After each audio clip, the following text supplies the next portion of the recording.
मुंबई पाठोपाठ आपण जाणार आहोत पुण्यामध्ये। पुणे जिल्हा आणि पुणे शहरात नेमकं काय घडतंय त्या संदर्भातल्या 9 बातम्या।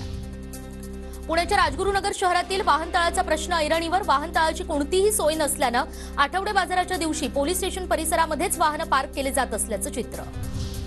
पिंपरी चिंचवड महानगरपालिका रुग्णालयाच्या संरचनेत फेरबदल होणार। आयुक्त शेखर सिंग यांच्यासोबत वैद्यकीय अधिकाऱ्यांच्या झालेल्या बैठकीमध्ये हा निर्णय।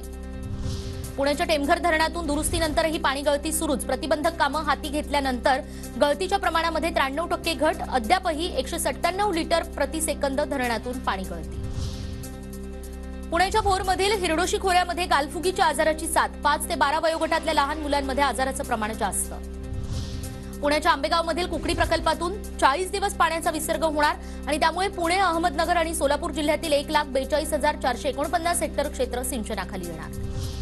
पिंपरी चिंचवडमधील किवळे मुक्ताई चौकातील वाहतूक कोंडीमुळे वाहन चालक त्रस्त। पुणे मुंबई महामार्गावर जाणाऱ्या नागरिकांना वाहतूक कोंडीची समस्या।